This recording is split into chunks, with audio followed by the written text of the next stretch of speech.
en México, dice alguien por allí, no alcanzo a ver el nombre. Saludos a todos los demás que están conectados, bienvenidos.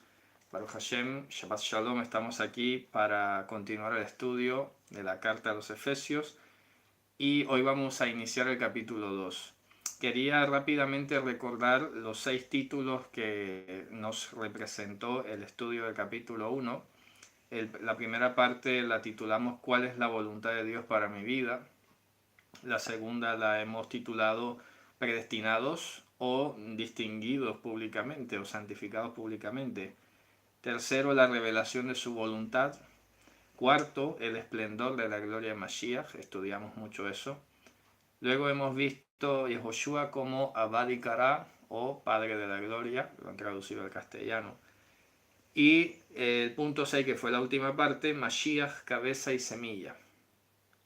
Recordemos básicamente que todo el capítulo 1 se dividió en 2 partes. Básicamente en la primera parte, del 1 al versículo 17 aproximadamente, Pablo hizo toda un planteamiento, como que dimensionó el alcance de lo que había pasado con Mashiach, de cómo aquello que se había prometido se había revelado. Y en la segunda parte luego estudiamos y revisamos pues cómo Pablo hacía una confesión, daba gracias, intercedía inclusive, para que los santos de la ciudad de Éfeso, acuérdense que también cuando hablamos de Éfeso estamos hablando más bien de la ciudad de la Odisea, que eso lo hemos dicho de la primera introducción, ¿no? Él hacía esta intercesión y esta acción de gracias para que los santos de ese lugar fuesen iluminados, recibiesen todavía esa afirmación de la identidad de Mashiach y que prosiguieran a finalmente comportarse como cuerpo. Que la última clase que estuvimos hablando de esto, ese fue el tema, ¿no? Hablamos del nombre Hashem Tzvaot, habíamos hablado de lo que era la energía que opera en nosotros ahora, que proviene nada más y nada menos que del mismísimo Dios, la vida que nos ha sido manifestada, que se nos ha revelado. Entonces, ahora con todas esas ideas en mente, repito, ahora vamos a ver cómo el apóstol Pablo en el capítulo 2, y todavía nosotros tenemos que ser capaces de leer todo el capítulo varias veces, ir anotando. Aquí les puedo mostrar, miren mis anotaciones, ahí las tienen, así tal cual, con colores, con tachones y todo. Y uno tiene que ser capaz de leer el texto, volver a leerlo, releerlo una y otra vez y ir afinando, ¿no? Y preguntarse siempre, bueno, ¿cuál es el propósito de estas palabras? Sobre todo el propósito. Por ahí se pueden ustedes guiar en sus estudios, en cualquier sección de la Biblia, ¿no? Siempre hay un propósito. Inclusive en la primera parte del capítulo 1 veíamos que habían varios para, ¿se acuerdan? Propósito, para. Entonces en esta ocasión el capítulo 2 tiene un propósito general. Primero, demostrar una vez más, si no se cansa de hacerlo, cómo es que somos creyentes.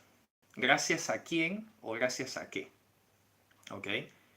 Eso es uno de los primeros objetivos. Y derivado de eso, o como una contraparte de eso, Pablo se propone también hacer conciencia a los creyentes de dónde es que han venido. Y esto me alegra que encaje porque precisamente sin haberlo planificado así, fue gran parte del mensaje que estuvimos compartiendo para Yom Teruah, ¿se acuerdan? Habíamos hablado del poder de la palabra en Mashiach, cómo nos transformaba, y habíamos empezado hablando de la gratitud, de la confesión, del reconocimiento. Entonces es muy curioso porque pareciera cualquiera que se pusiera un poco sentimental hoy, diría que bueno, que esto como que sobra, ¿no? Vamos a ver por qué. Lo primero que dice Pablo en el capítulo 2, y empezamos aquí en firme, es, y en cuanto a ustedes, literalmente dice, y ustedes, es una construcción bastante semítica, como cuando uno dice, Bani, y yo, pero da a entender como en cuanto a mí, ¿sabes? Entonces en griego dice, quejimas, y ustedes. que se entiende, repito, y en cuanto a ustedes, dice, estando muertos, y aquí quiero hacer una precisión antes de continuar.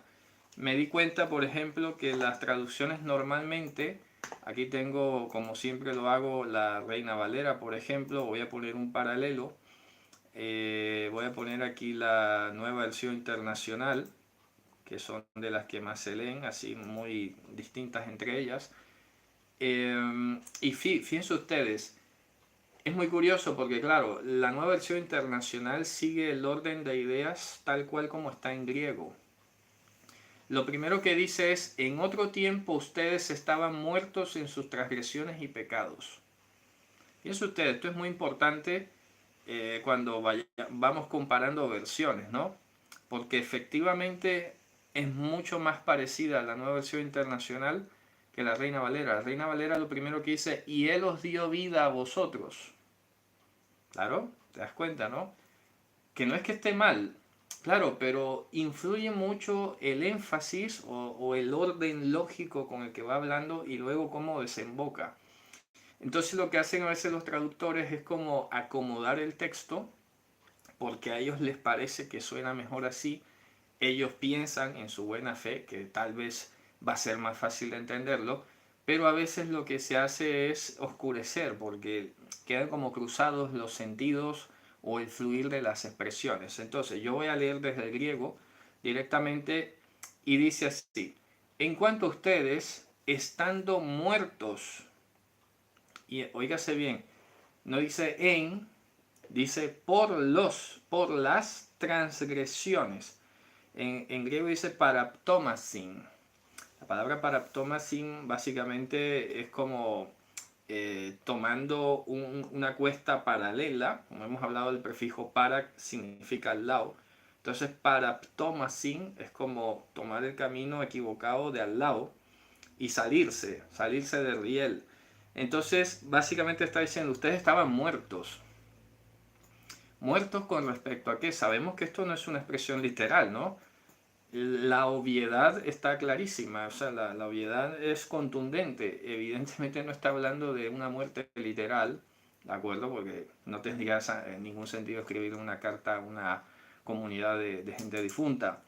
Estamos hablando de muertos en un sentido simbólico, alegórico, espiritual.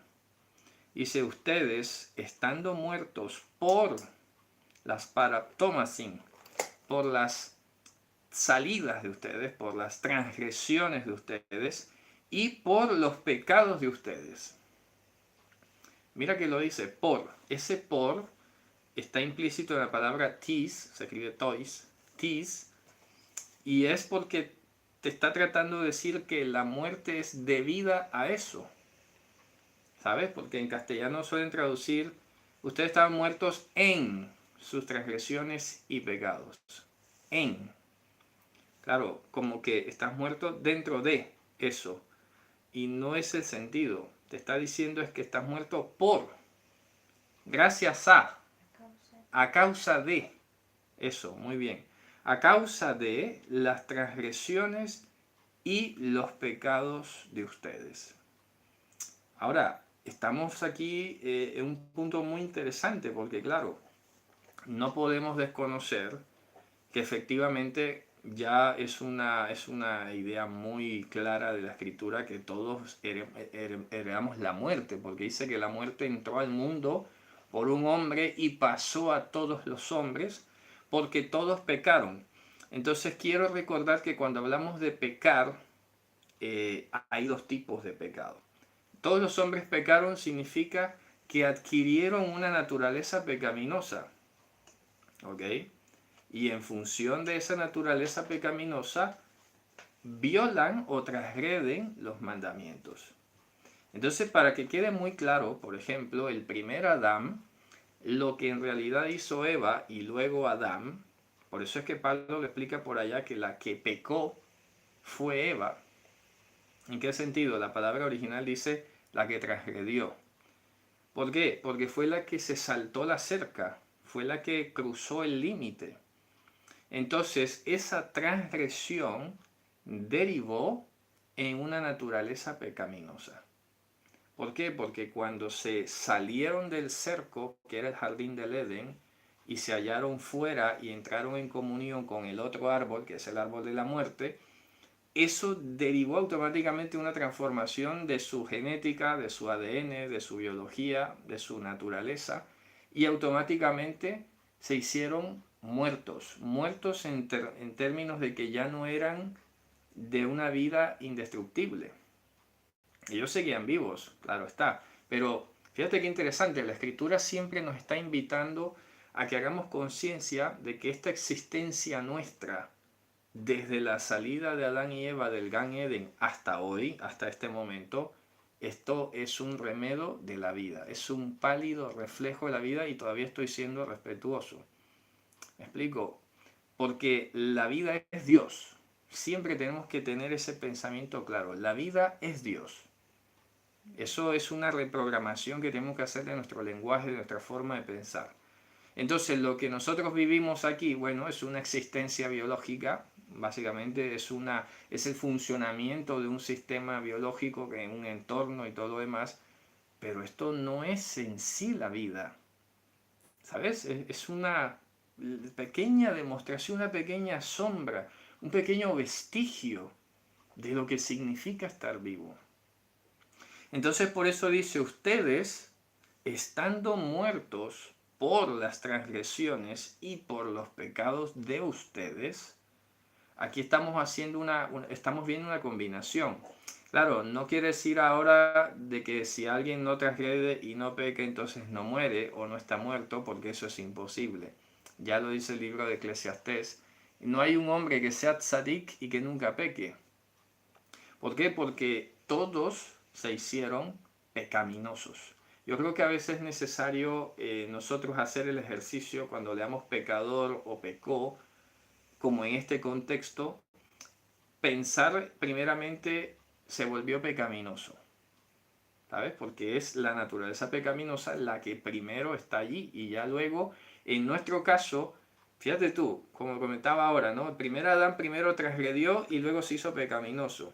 Ahora en nuestra situación es al revés. Ahora somos pecaminosos de base y transgredimos, ¿sabes? Por eso es que está diciendo, ustedes estaban muertos por las transgresiones y por los pecados en segundo lugar, porque es la base, ¿no? El pecado es es la que originó la muerte. Pero lo que hoy está evidente, lo que te dice a ti, bueno, y digo a ti así en general, ¿no? Igual Pablo lo está haciendo aquí, ¿no? Estamos hablando de la humanidad. A ti, humano, a nosotros, lo que representa o demuestra, sobre todo me gusta la palabra demostrar porque la vamos a usar aquí, lo que demuestra que alguien está muerto espiritualmente o con respecto a Dios es su capacidad para transgredir. ¿Por qué? Porque todos nosotros ahora mismo somos pecaminosos. Tenemos la misma naturaleza. Si yo me corto ahora, me sale la misma sangre que le sale al otro. Sí, somos igual de pecaminosos. Pero la capacidad para transgredir ha cambiado. O por lo menos tiene que verse cambiando.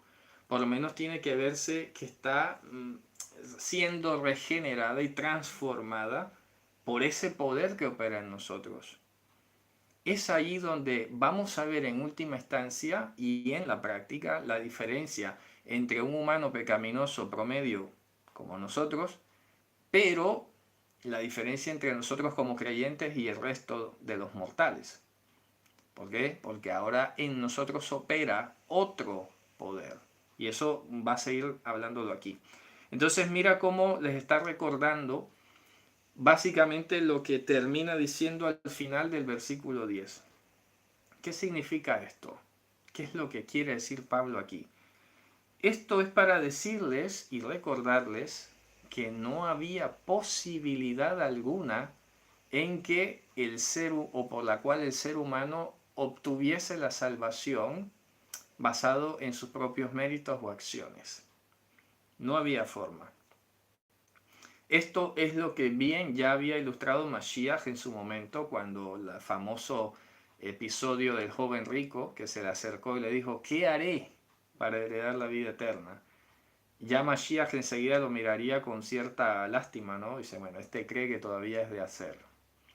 Bueno, vende todo lo que tienes y sígueme, si es que te interesa verdad la vida eterna. Claro, ¿qué le estaba enseñando? Hombre, que no es por obras, que no es por obras. Por eso los apóstoles dijeron, Señor, pero si este que es multimillonario, que puede hacer montones de obras y ayudar a mucha gente y salvar a mucha gente, no se salva por eso, entonces ¿quién será salvo? Correcto, esa es la pregunta. Nadie, porque nadie por obras se va a salvar. Esto es muy fuerte. Por eso yo he enfatizado mucho y aunque he dicho que no es para andar discutiendo sobre el tema, pero a veces llega a hacer mucho daño esta teología del libre albedrío que sugiere como que tú eres el que decide. No decides, estabas muerto por la naturaleza pecaminosa y también ahora por las transgresiones. Aunque alguien diga, es que yo no conocía a Dios, no importa, es que las transgresiones están allí. Ya lo dice esa máxima que todos conocemos, la ignorancia de la ley no te exime la responsabilidad. Así que ya está. Nadie puede decir, es que yo no conocía los mandamientos de Dios. Sí, no pasa nada, eres transgresor igual. Tienes que responder. Has hecho un daño en la creación que le pertenece a Dios. Has hecho un daño en esa persona que le pertenece a Dios. Eres transgresor, tienes una responsabilidad. ¿Vale? Esa es la primera impresión que deja, ¿no? Luego dice entonces, en las cuales entonces se paseaban. El verbo que sale aquí en griego es periepatésate. Es una palabra que se inventó Pablo. Periepatésate, como que das la vuelta alrededor y de ahí no sale. Te la pasas caminando allí, allí y no conoces otra ruta, no conoces otro camino. De ese verbo patésate o el pato en griego viene la palabra inglesa path, que es la senda, el camino. Entonces como andar alrededor en la misma senda, no cambiar de camino, no salir de allí, estás todo el tiempo andando en círculos. Porque, claro, evidentemente el ser humano no puede conocer otra cosa. Es que si ya está muerto y tiene una naturaleza pecaminosa que le domina, ¿de acuerdo? Eso deriva en transgresiones. ¿Qué es una transgresión? Entonces, como dije ahora, es la violación de los límites. Y el ser humano, por naturaleza, ya saben que le gusta esa famosa frase, las leyes y las reglas están para romperlas. Eso es el icono de la rebelión innata de la naturaleza pecaminosa. ¿Vale? Entonces, por eso dice Pablo, en las cuales ustedes estaban dando vueltas en círculos. Periepatésate. ¿Según qué cosa? Mira que aquí viene una expresión muy interesante. En la Reina Valera han colocado aquí siguiendo la corriente de este mundo. Vamos a ver de qué se trata esa corriente. Y aquí en la Nueva Versión Internacional pone en los cuales andaban conforme a los poderes de este mundo. Son dos extremos de una palabra muy interesante. Es la palabra que sale en griego es eona. ¿Ok? Se pronuncia eona. Esta palabra es muy interesante porque esta palabra, por ejemplo, es la que en algunos episodios y solo debido al uso hebraico adquirió el matiz de eternidad, para siempre, histonaiona, para siempre. Pero ese no es un uso griego, eso es un uso hebraico.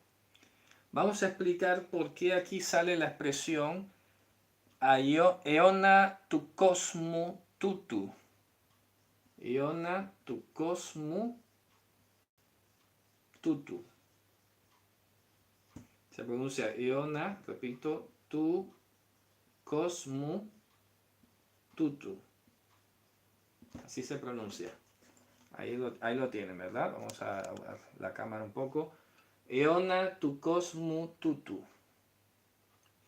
Literalmente la palabra eón en griego, ahí está declinada.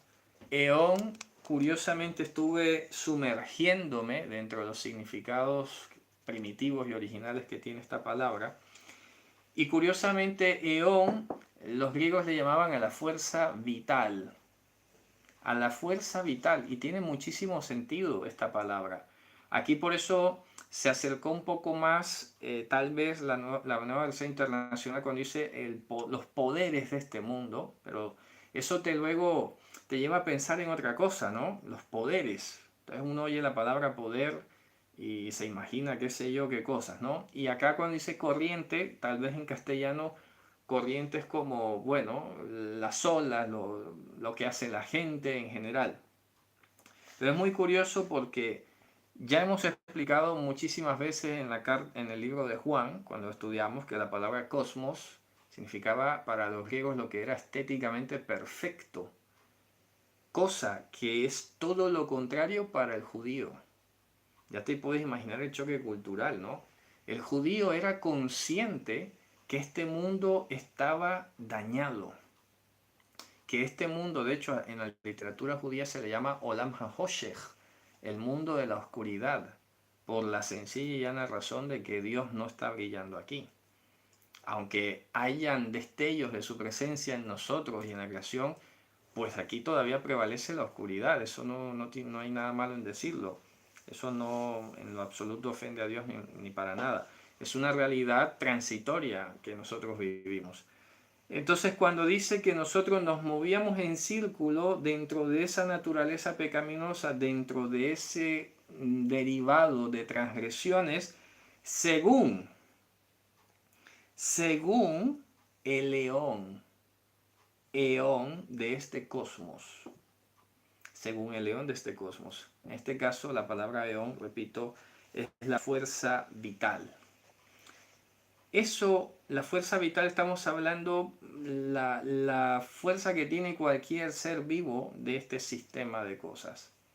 Un animal tiene su eón, los seres humanos tienen su eón, pero es un eón de este cosmos. Es una vitalidad, y fíjense ustedes que hace poco les estaba compartiendo un artículo que tiene que ver con las vulnerabilidades, ¿se acuerdan? Los que lo han leído. Y precisamente estoy hablando de este tema en ese artículo porque cada uno de nosotros tiene sus vulnerabilidades. ¿Qué es una vulnerabilidad? La vulnerabilidad es la capacidad que tengas de evitar, de enfrentar o de reponerte a un impacto. Entonces somos bastante vulnerables todos nosotros. Muy vulnerable. Esa fuerza vital que puede tener uno, el otro no la tiene. Entonces, esa fuerza de voluntad que tiene uno, otros no la tienen. Entonces, cada uno a duras penas hace lo que el presupuesto biológico, genético le permite. Estoy hablando humanamente hablando, o sea, humanamente hablando, ¿eh? Hay mucha gente, por ejemplo, que tiene un eón suficiente para dejar un vicio y hay otros que no tienen un eón ni para dejar una bebida gaseosa. ¿Sabe a qué me refiero, no? Eso no tiene nada que ver con la espiritualidad ni nada. Es ese eón, es esa fuerza vital que cada uno tiene, que viene a este mundo, que tenemos que ser conscientes que cuando nacemos en este mundo de alguna manera estamos enfrentados a una especie de factores que se combinan a favor o en contra. Eso es algo que allí, repito, Dios dio una orden y aquí nacemos como nacemos. ¿Me explico?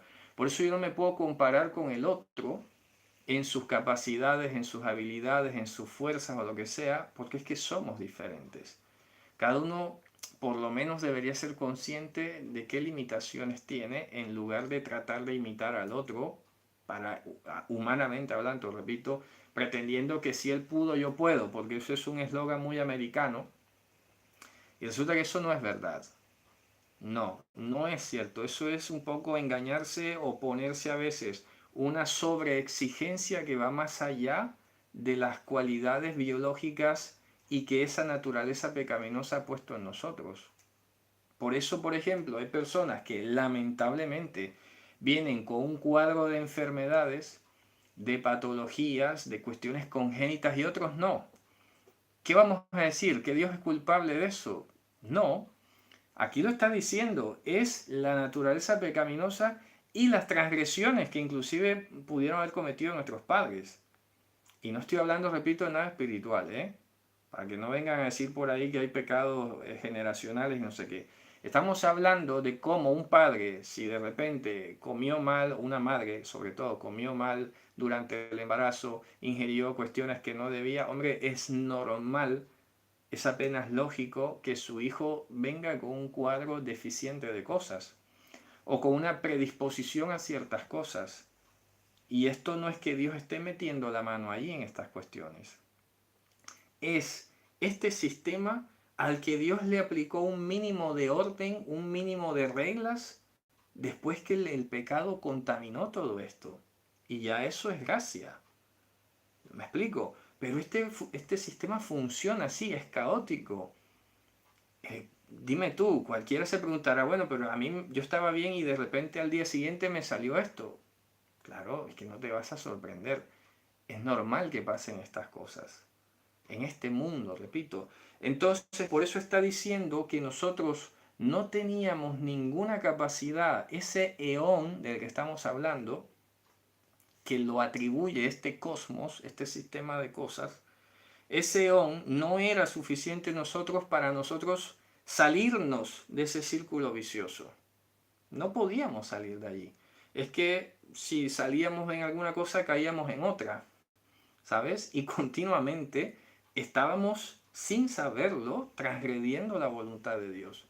Habrá mucha gente que dice, normalmente es que yo soy bueno porque no le hago mal a nadie. Eso ya de por sí hay que cuestionarlo, ¿no? Habría que revisar su agenda, a ver qué se dedica todo el tiempo. Pero luego la otra pregunta es, bueno, ¿y cuánto bien haces? Porque una cosa no podemos olvidar y es que el que sabe hacer bien nos va a ser descontado también como pecado, como transgresión en este caso. Y esto lo estoy diciendo es para que seamos conscientes que si dependiese de nuestro esfuerzo humano, de esa fuerza vital, de ese eón que estamos hablando, no nos da. No nos da para salir. Por eso ustedes se dan cuenta de la historia de la Torá, el pueblo, sobre todo en el libro de Jueces, que es el que más lo dice con esos términos, y volvieron los hijos de Israel. Agregaron los hijos de Israel a hacer el mal delante de Hashem. Agregaron, se la pasaron así 400 años. Y llegó David, llegó Shaul, David, Shlomo y todos los reyes, y la cosa no mejoró. Y venían los profetas, les advertían, ¿y qué terminaban haciendo? Mataban a los profetas, los perseguían, los expulsaban. Ahora entendemos mucho mejor la gravedad de esta naturaleza pecaminosa. ¿De acuerdo? Eso por lo menos lo que me estoy proponiendo que hagamos conciencia. Es que sin su ruaj, el ser humano es una bestia. Y lo digo en el sentido más amplio de la palabra, ¿no? Bestia en todo sentido, bestia en su ignorancia, bestia en su conducta, bestia en sus instintos. ¿Me explico? En todo sentido es una bestia. Entonces, por eso, precisamente la reprensión que le llegó a Nebuchadnezzar, a Nabucodonosor, le dijo, ¿qué va? A ver, que tú tienes que reconocer primero quién es el que quita reyes y pone reyes aquí. Vas a quedar como una bestia todo el tiempo hasta que esto te venga a la conciencia. Y así fue. Y cuando le fue de vuelta, o sea, no es que él la recuperó, no, le fue de vuelta a la conciencia, lo único que hizo fue mirar al cielo y decir, claro, yo no soy nada aquí. Vamos, yo qué me estaba creyendo. ¿Me explico? Esto es impresionante. Entonces nos está diciendo, repito, que era ese eón, esa fuerza y esa motricidad nuestra que proporciona este cosmos, lo que no nos daba para salir de ahí. Repito, estábamos en un círculo vicioso. Ya hay muchos dichos sobre esa parte, ¿no? Siempre tropezando con la misma piedra, es que no aprende, es que, de hecho Pablo lo llegó a decir, ¿no? En la carta a Timoteo, que estas siempre están aprendiendo y nunca llegan al conocimiento. ¿Sabes? A la comunión con Dios, claro, estás repitiendo y no te da. No te da. Ese eón, esa fuerza biológica humana, no te da. Estamos todos limitados. Imagínate tú, y hay que decirlo ahora, si el eón del que estamos hablando no nos bastaba ni siquiera para romper un círculo vicioso, imagínate si nos iba a dar a nosotros para aspirar a la vida eterna. como para hacer un alto en el camino voluntario y transformar toda nuestra manera de vivir si ni siquiera podemos romper un círculo vicioso. Hay personas que tienen que ir inclusive a un psicólogo o a una terapia porque para que les enseñe o les muestre el camino cómo tienen que romper moldes, cómo tienen que romper patrones para no seguir repitiendo el mismo estilo de vida que traían. Y todo esto curiosa y espantosamente, me perdona la palabra, viene inclusive de las cosas que hemos aprendido desde niños. Imagínate, lo he hablado con mi esposa, ¿no? Los niños, todos nosotros que hemos pasado por la infancia, los seres humanos infantiles, en su etapa infantil, somos tan vulnerables y tan susceptibles de perdernos con cualquier cosa, que es que a veces basta un gesto, basta una cuestión, basta algo que mire y ya toma otro camino. Y a veces, cuando te vienes a dar cuenta, ya eso lleva mucho tiempo así y claro, luego vienen las sorpresas, ¿no? ¿Y de dónde salió? Hombre, es que si revisas eso ya venía de atrás. Lo que pasa es que nunca se habían percibido las cosas. Aquí en España, acabo de leer la noticia, hay una racha de suicidios juveniles increíble, no saben qué hacer. El eón biológico de estos adolescentes de hoy en todo el mundo es que no les da para más. Porque precisamente se han habituado a una vida que va en un círculo vicioso. Y ese círculo vicioso se funde y se rompe y se cae. Llega el momento en que no le haya sentido a la vida, es un andar en círculos constante, las mismas cosas. Así que la única escapatoria que tienen de ese círculo vicioso es suicidarse. No ven más nada. Yo lo entiendo, ¿eh? No estoy para nada en lo absoluto hablando ni una pizca a favor o de alguna manera con el suicidio. No, es una cuestión trágica. Es súper trágico. Lo que quiero decir es que ahora entiendo mejor a la gente que se suicida, ¿eh? Sí, eso es lo que quiero decir. La entiendo psicológicamente mejor, biológicamente, pero que no tiene nadie pretextos ni excusas para suicidarse. Está clarísimo, ¿no? Pero esto que estamos hablando es terrible. La gente se siente, en últimas, el que llega a tener un poco de conciencia, se siente atrapado. Se siente atrapado, siente que está en una jaula y no puede salir de allí. Entonces, ¿qué está diciendo? Que en últimas, y aquí viene lo fuerte, esto, vamos, si hasta ahora era fuerte, esto todavía es más contundente, que nos movíamos en ese círculo vicioso no solamente en función de esa vitalidad deprimente que hemos traído a este mundo, sino también según el arjonta, dice en griego, según el que está en el top del gobierno, de la autoridad del aeros, dice en griego. La palabra aeros es muy curiosa como la utiliza el apóstol Pablo aquí. Tiene dos formas de entenderse. Hay una forma, digamos, judaica y una forma griega. Permítanme un segundo, les voy a decir de qué se trata. Si uno revisa el comportamiento de esta palabra aeros o air en griego, en general se da cuenta que en un término muy cotidiano, muy normal, la palabra air se utilizaba como aire, de ahí viene la palabra castellana aire. Y son pocos los versículos donde aparece. En todos ellos, en la mayoría, Pablo se refiere como al aire, como aquello que no tiene ningún sentido, aquello donde no hay efecto. Óigase bien, air en un sentido griego sería aquello donde no se produce efecto alguno o fruto alguno, ¿vale? Efecto o fruto, me gusta la palabra fruto. Por ejemplo, vamos a revisar 1 Corintios 9:26. Ahí aparece esa palabra, 1 Corintios 9:26.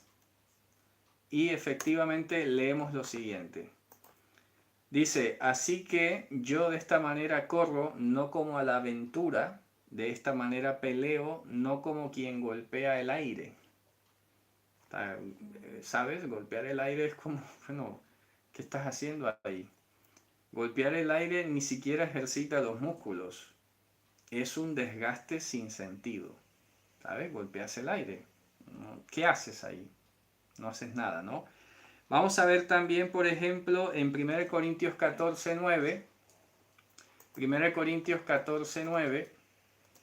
Por eso dice, yo peleo, pero no como quien golpea el aire. Tú peleas con alguien, ¿no? Y tienes un logro si lo vences. Pero al aire no lo vences. Al aire es una pelea que no tiene ningún sentido, que no deriva en ningún triunfo.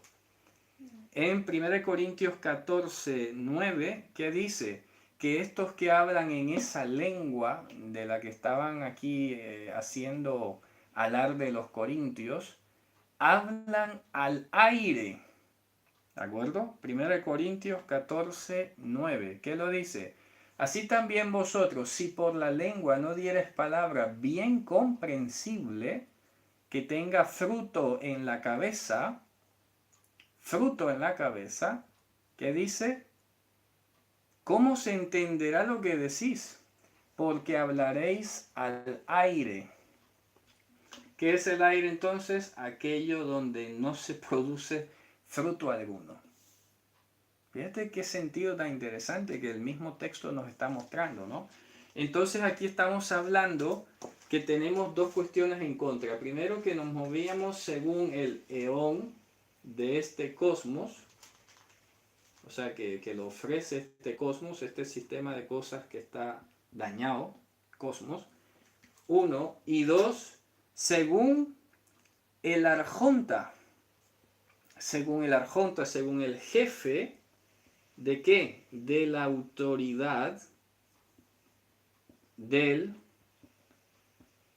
Aer. Del Aer. Y mira qué interesante, ¿no? Según el jefe de la autoridad del Aer. Aquí entonces efectivamente no estamos hablando del aire. No quiere decir ahora que Satanás es el jefe del aire. Nada por el estilo. La autoridad del Air. Autoridad, estamos hablando en hebreo, reshut, es lo que te autoriza a hacer algo, lo que te permite. Entonces, lo que está diciendo aquí es que Satán es el jefe que te permite hacer cosas que no tienen sentido, que no tienen fruto. Si tú estás haciendo alguna cosa y eso no tiene fruto espiritual, ¿de dónde crees que viene eso? Eso viene de este jefe de esa autoridad. Por eso el apóstol Pablo fue bastante contundente con ese don de lenguas extrañas que hablaban los corintios, porque aquí habían dos posibilidades, y siempre las he dicho y he sido muy contundente. O es, en el mejor de los casos, una expresión emocional que le llaman catarsis, por ejemplo. Una catarsis es que una persona en determinadas circunstancias y atmósferas emite un grito, emite un chillido, emite alguna cosa y ya está, ¿vale? Se expresó, una catarsis. Pero en el peor de los casos, podía ser que esta gente, o algunos de ellos, estaban llamando anatema, jerem, a Yehoshua. Cuidado, que eso es peligroso, muy peligroso. Y ya sabemos que este tipo de cosas que no tienen sentido, que no tienen fruto, son producidas o emanan de lo que te permite hacer Hasatán. ¿Por qué? Porque venimos de ese entorno. Venimos de su entorno. Entonces él, por ejemplo, lo he dicho en algunas ocasiones, Hasatán no es que lo invoques con algo, es que no necesita ser invocado. Él te permite a ti creer que sonando un tambor, poniendo una tijera, poniendo un bolígrafo en cruz, haciendo ouija, haciendo cosas, él te permite creer a ti que tú tienes capacidad de llamarlo a él. estás engañado, tremendamente engañado. No hay, ¿cuál capacidad? Él te permite eso. Y esto, repito, Jabrín, es muy serio, ¿eh? Porque nosotros en este punto estamos recibiendo discernimiento para que evaluemos el tipo de acciones y de cosas que estamos haciendo. Está claro, repito, que si no produce un fruto en el que Yehoshua sea alabado, glorificado, reconocido, hay que tener muchísimo cuidado con las cosas que hacemos. Porque no se trata, repito, de parecer muy espiritual, de ir hablando cosas allí que ni siquiera entiende el que las dice, y pensar que todo se trata de sentimiento. Es que yo sentí, es que yo siento. Mira de dónde vienen tus sentimientos. Vienen del eón que este cosmos te ha dado y que Hasatán te permite. Mucho cuidado, ¿eh? Mucho cuidado con eso que llamamos sentimientos. Con eso que llamamos es que yo sentí, es que yo siento. Peligroso eso. Porque eso es sensorial, eso lo producen los sentidos, lo produce la química que tenemos por dentro. Nosotros no nos podemos estar dejando llevar por lo que siento, es que yo siento. No, la escritura te lo prohíbe, ya está. Yo todavía sigo enfatizando esta parte porque mucha gente se va guiando por lo que siente, sensorial, que es parte de su eón, de que le ha dado este cosmos, más lo que Hasatán permite que pase aquí. Y luego van pensando que es que Dios les ha mostrado, Dios les ha dicho. O están hablando en nombre de Dios. Cuidado, muchísimo cuidado. Porque tienes que evaluar el fruto, repito. ¿Por qué? Porque Hasatán es el jefe de la autoridad del aire, del air, lo voy a decir en griego mejor. Del air. De esas cosas donde los esfuerzos no tienen fruto. Grábense eso, air. Es el espacio donde los esfuerzos no tienen fruto y terminan siendo un despropósito, un sin propósito. ¿De acuerdo? ¿Y qué te está diciendo? Mira que te lo va a enfatizar muy fuerte ahora. ¿Cómo? Hombre, eso, ese eón que te estoy diciendo, eso que te permite Hasatán, que es el jefe de este cosmos, ¿qué es? Es ese mismo nefma, el soplo, ese poder. Por eso hemos hablado que nefma es poder, la fuerza, ¿no? O la mente inclusive, que ahora, en estos momentos, está operando desde adentro en los hijos de la rebeldía. Así dice literalmente. En tishis tesapitías. Ahora le voy a decir una cosa muy interesante. Mira cómo remata esta parte. Todo eso se resume en esa motivación o ánimo, nefma, poder, lo que quieras, viento, ánimo, intención, que ahora opera en el guntos. De ahí viene la palabra energía, por ahí, lo que pone en marcha, ¿no? ¿Se acuerdan que lo explicamos la última vez? Pues eso es lo que pone en marcha y lo que le da dinámica a esta vida, a este mundo de cosas, a este sistema caído, pecaminoso y transgresor. Ese es el nefma, esa intención, ánimo, motor que opera adentro en los hijos de la rebeldía. Y aquí me encontré con algo muy interesante. Cuando dice hijos de la rebeldía, esa expresión adivinen a quién se la dijeron por primera vez. Para vergüenza del pueblo, a los hijos de Israel. Vamos a ver dónde aparece por primera vez la expresión Bnei Meri. Óigase bien. Se dice así en hebreo. Yo sé que a mucha gente a veces no sé si decir algunas palabras en hebreo, porque yo creo que a veces se pueden producir algunas cosas. No se preocupen las hermanas que se llaman o le dicen Mary, por favor, ¿vale? Que no tiene nada que ver. El nombre Miriam, María, viene del egipcio que significa amada, ¿vale? No es ni siquiera hebreo, es egipcio. Y la palabra Mary, que existe en la lengua hebrea, Meri significa rebelión. Bueno, pero lo voy a explicar. Rebelión es una palabra muy que se dice muy a la ligera. A ver, Mary viene de la raíz mará, que significa básicamente cambiar lo que Dios ha dicho. Cambiar lo que Dios ha dicho.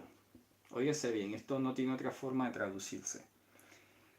Y efectivamente, la expresión Nei Meri, o sea, hijos del Meri, es que esta palabra no me atrevería ni a traducirla. Hijos del Meri, o sea, hijos de esa manía de andar cambiando todo lo que Dios dice.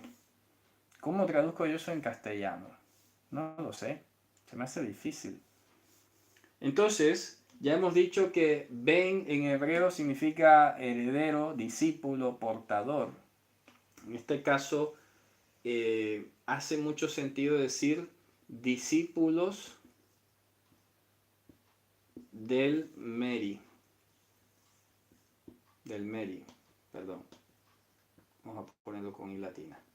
Discípulos del Meri. ¿Quién es el gran Meri? ¿Quién es el propiciador del Meri por excelencia? El que anda cambiando todo lo que Dios ha dicho. A Satán. ¿Sí o no? Pues eso. Vamos a ver dónde aparece por primera vez en toda la escritura la expresión Nei Meri. Justamente aparece en el libro de Números. Vamos a ir a Números capítulo 17. Óigase bien. En Números 17 vamos a leer todo el contexto. ¿Cuál es el contexto de Números 17? Estamos hablando de la rebelión de Coré. Nada más y nada menos. La rebelión de Coré arranca en el capítulo 16. Ya sabemos todo lo que pasó. Esta gente fue a cambiar el orden que Dios había establecido. Dios había llamado a los hijos de Aarón y había establecido el orden levítico y todo. Entonces vino Coré, primo de Moisés, con los demás y pensó que esta era una cuestión humana. Lo leyó con ojos carnales, basado en su propio eón. ¿Y qué pasó? Pues tuvo el descaro y la osadía de ir más allá de los límites y pretendió inclusive cambiar lo que Dios había establecido. ¿Y qué pasó? Pues que eso no quedó allí. Resulta que luego viene el pueblo y armó una segunda rebelión. Y vinieron, que ustedes han matado al pueblo del Señor, ¿cómo puede ser? Etcétera. Ahí lo dice el versículo 6, ¿no? Entonces, ¿qué dice? Vamos a leer desde el versículo, números 17, versículo 6. Entonces murmuraron. La murmuración es socavar la autoridad, nunca se les olvide. Murmuraron todos los de la asamblea de los hijos de Israel al día siguiente contra Moshe y contra Aarón, diciendo: ustedes han causado la muerte al pueblo de Hashem. Vaya, qué barbaridad.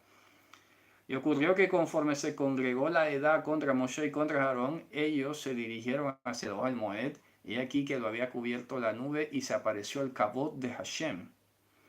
Y vino Moshe y Aarón a la puerta, al frente de la tienda de la cita, el Ohel Moed, y comunicó Hashem a Moshe para decir: Aromu mitoch haedah hazot v'jaleotam keraga. Dice: ustedes levántense de en medio de esta asamblea que yo los voy a acabar en un momento. Y ellos cayeron sobre su rostro. Para no alargar mucho la historia, vamos a ir ahora específicamente al versículo 25. Resulta que, bueno, de todo esto que pasó murió mucha gente, ¿de acuerdo? Ahí te lo dice. ¿Y qué pasó? Pues que vino Aarón, intercedió, ofreció incienso, se detuvo la mortandad. Al día siguiente venía todo el mundo mansito. Hashem le comunicó: bueno, dile para que acaben con esta cuestión ya, por favor, traigan un palo cada uno de una tribu, pónganlo aquí al frente, y el báculo que florezca, ese es el que Dios ha escogido, ¿vale? Ya está, para que se acabe. ¿Qué más quieren? ¿Y qué dice el verso 25? Dijo Hashem a Moshe: devuelve el báculo de Aarón delante del testimonio para que quede de mishmeretz, de vigilancia, de cosas que tienes que cuidar. Como señal, ¿a quién? Como señal, ¿a quién?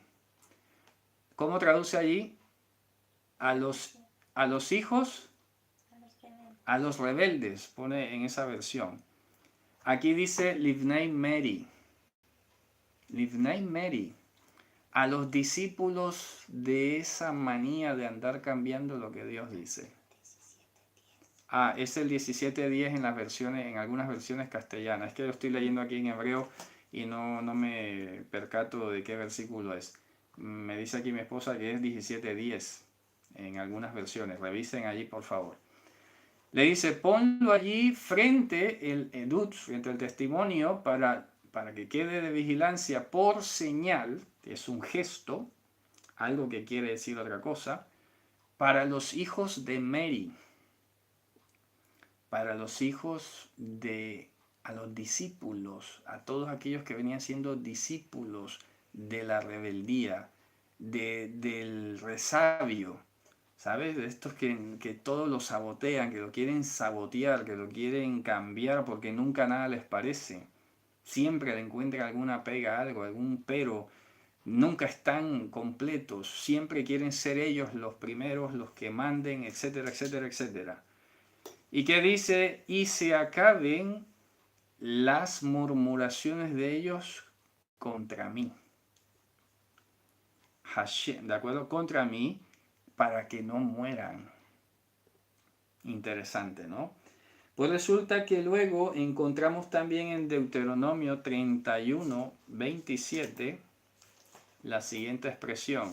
Lo que quiero que vayamos dándonos cuenta es que esto que le decían así a los hijos de Israel es que es válido para cualquier humano que tenga esas calidades. ¿Qué dice Deuteronomio 31:27? Dice, porque yo conozco tu Mary. Yo conozco tu Mary. Tu dura cerviz, o sea, tu terquedad o tu rebeldía que no quieres ceder. He aquí que todavía yo estoy vivo con ustedes hoy. Ustedes están mamrim, o han sido mamrim con Hashem, y obviamente después de que yo me muera también. Mamrim, o sea, hacedores de Mary. Todo lo están cambiando. Siempre están saboteando. Es que no se sujetan a ninguna autoridad. Esos son, como bien lo dijo Mashiach, ¿no? Se lo dijo a los fariseos. Ustedes son hijos de vuestro padre el diablo, que es el Meri, ¿no? El gran Meri, el gran Mamre, el gran distorsionador, el gran cambiador que quiere borrar y quiere simplemente no sujetarse a nada, ¿no? Luego nos vamos a dar cuenta que es contundente lo que nos dice 1 Samuel 12:15. Vamos a ir a 1 Samuel 12:15 y qué nos dice acerca del Meri. Es muy fuerte lo que dice acerca del Meri. 1 Samuel 12:15, el contexto ya saben, lo de Shaul, etcétera, que le había mandado a acabar con los amalecitas y este no quiso. ¿Y qué dice 1 Samuel 12:9? Vamos a leerlo. Perdón, 1 Samuel. Sí. 12:15, perdón. Es que estaba leyendo otro versículo. 12:15, ¿qué dice? Dice, porque pecado de Kesem, Kesem es la hechicería. Eso andar haciendo apariciones y cosas raras.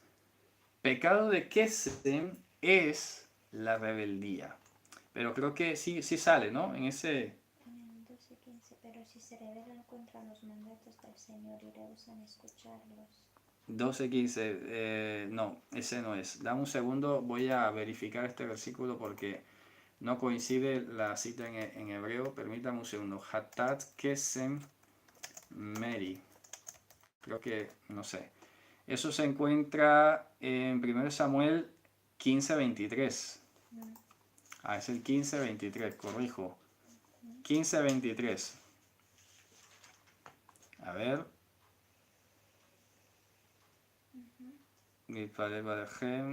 ¿Ese es? Sí. Es que no me coincide aquí, pero debe ser, ¿no? Sí. A ver si es que estoy leyendo yo mal. Es el 15, claro. Ahora sí, que estaba leyendo mal.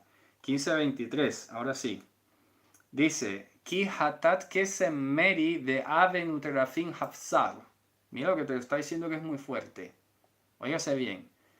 Porque pecado de kesem, de hechicería, es el meri. Por eso me gusta que aprendamos palabritas como estas en hebreo, porque así me ahorro la traducción. Asumo que ya la hemos entendido, la vuelvo a poner aquí. Mary se le llama a cambiar lo que Dios ha dicho. ¿Ok? Y el ejemplo clarísimo es este de Shaul. Dios le dijo que aniquilara a los amalecitas. No, no le dio la gana. Porque estaba primero su eón.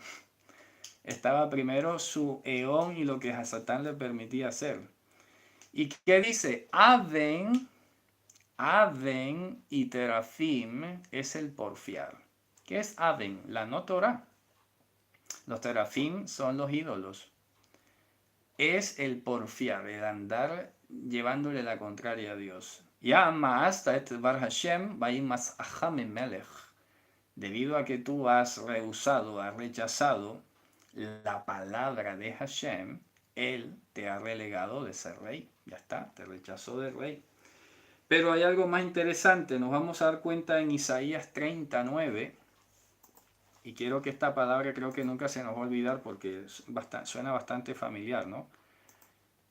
Dice Isaías 39 lo siguiente, mira qué interesante, este nombre no desapareció del pueblo de Israel. ¿Qué dice? Kiam Merihu, porque este es un pueblo de Meri, hijos que Hashim, que son aduladores, hijos que no quisieron escuchar la Torah de Hashem.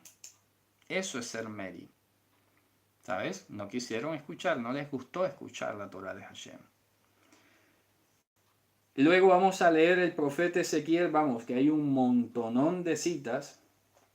No las voy a decir todas, que son muchas, pero con esto me sorprendió porque el profeta Ezequiel es el que más usó la palabra Meri para referirse al pueblo de Israel. Y tiene mucho sentido, porque estando aún en la cautividad no aprendían.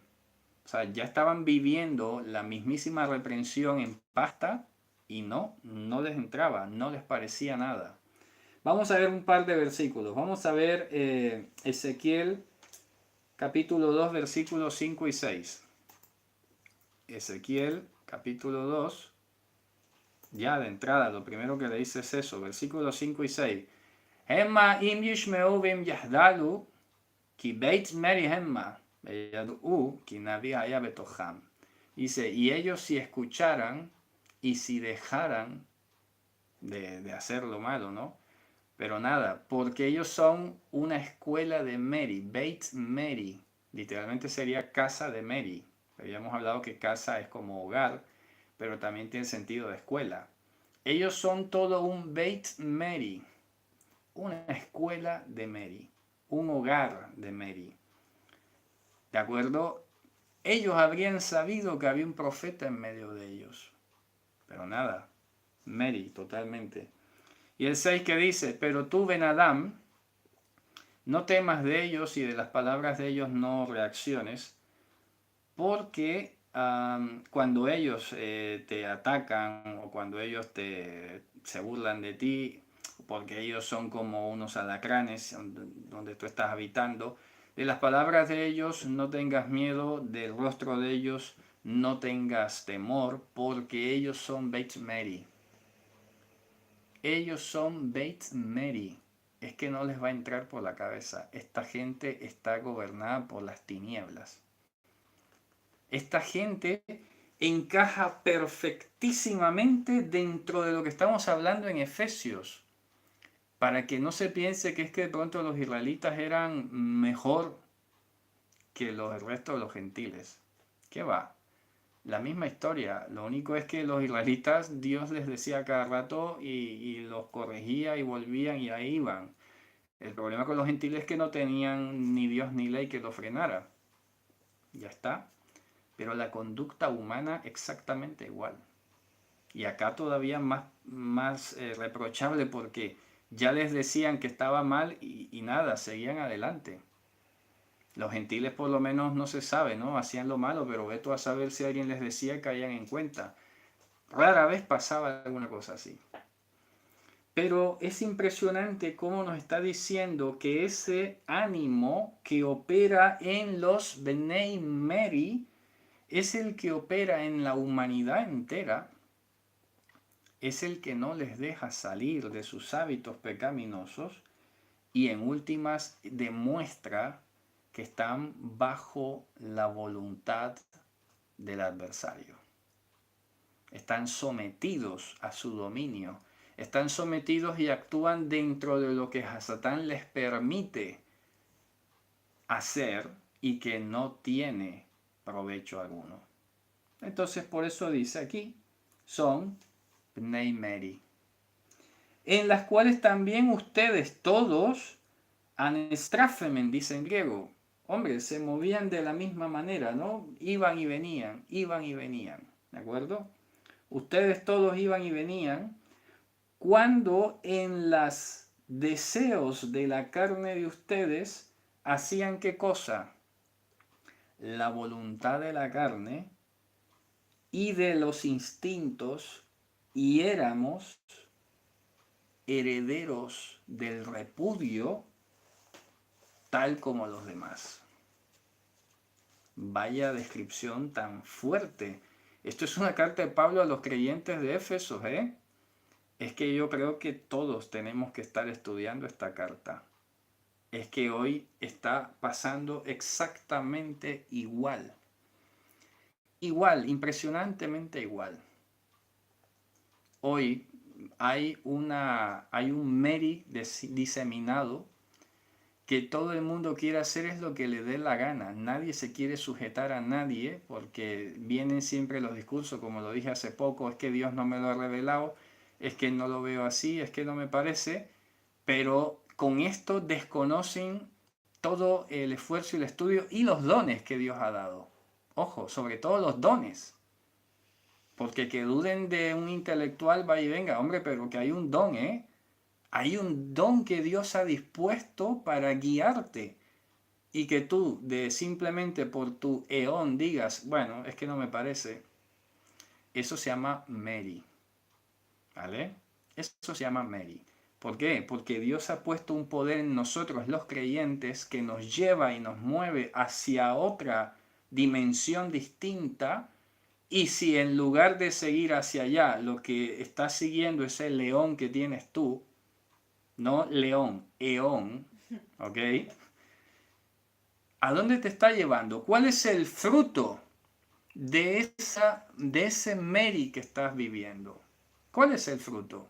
¿Dónde está el fruto? ¿Dónde está la honra para Dios? ¿Dónde se ve? Poco a poco te vas enredando en cosas y en más cosas y en más cosas y te vas hundiendo poco a poco y no te das cuenta por simplemente estar siguiendo ese eón dentro humano pecaminoso que no te está dejando reconocer los dones que Dios ha puesto en medio del pueblo. Óigase bien, que esto es muy fuerte. Y en últimas, tú crees que estás sirviendo a Dios, ¿qué va? Es lo que a Satán te deja hacer. Por eso hay mucha gente engañada, ¿eh? Por eso hay mucha gente que le está tirando a todo. A mí me sorprende, vamos, que si yo me pusiera todos los días a estar confrontando a cada cosa que veo por allí en las redes sociales, es que se me iría el día y no terminaría de estar aclarando cuánta barbaridad se ocurre a la gente decir hoy. ¿Sabes? ¿Por qué? Porque cada uno está siguiendo es su propio eón, su propio instinto, su propia percepción, su propia imaginación. Y no se dejan guiar. Por eso dice el profeta Ezequiel, si ellos por lo menos escucharan, sabrían que Dios había puesto un profeta en medio de ellos. Pero ¿qué va? Nada. No escuchan. Y ya estaba Ezequiel ahí, se murió Ezequiel y esta gente siguió igual. Tuvo Dios que mandar más profetas y a duras penas se hizo algo. Porque definitivamente si Dios no abre el entendimiento es que seguimos muertos en esos delitos, en esa transgresión y en ese estado pecaminoso. Por eso tiene que ser evidente si te percibes como creyente, es que tienes que estar ocupado en romper esos círculos viciosos. Te tienes que ocupar de eso. Por eso a veces no me cuesta trabajo disimular el disgusto cuando a veces me quieren preguntar cosas del futuro, escatológicas, no sé qué. Hombre, a ver, habiendo tanto para trabajar en la vida cotidiana, ¿quieres saber qué va a pasar en 1000 años? Por favor. ¿Me explico? Ocúpate ahora a escuchar. Ocúpate de tu vida. ¿Me explico? Transformarla, pedir a Dios, rogar que te transforme y todo lo demás. Porque esto es serio, esto es una cuestión muy trágica. La historia de la humanidad es muy trágica. Es un círculo de cosas que no termina en ninguna parte. Solo el poder de Mashiach realmente rompe este círculo, esta cautividad, y hace que ese ánimo y ese eón, ese poder con el que hemos venido a este mundo sea desplazado, sea destronado de su poder, y nosotros empecemos a caminar en una vida nueva. Así que cada día es de victoria, cada día hay que someterlo a Hashem, cada día hay que dar gracias y confesarle, porque la otra opción es lo que dice aquí, a seguir haciendo la voluntad de la carne, de los instintos, y seguir siendo heredero del repudio, lo mismo que los demás. Eso es contundente. Seguir así, vamos, es bastante triste. Así que bueno, Javerín, lo vamos a dejar hasta aquí.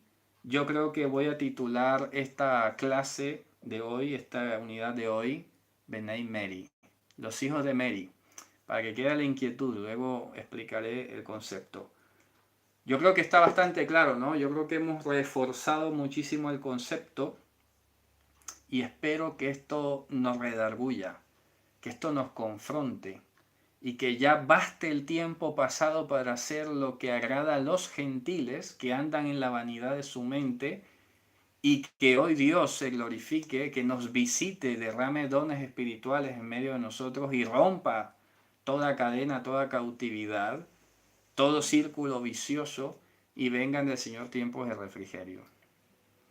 Bueno, muy bien, entonces esto es todo por hoy. Gracias a todos por estar aquí, por acompañarnos en este estudio. Repito, espero que haya quedado claro, estaré atento a los comentarios y nos veremos entonces mañana con el Hashem para estudiar el Sefer Tehillim. Hasta la próxima, Javerim. Shabbat Shalom.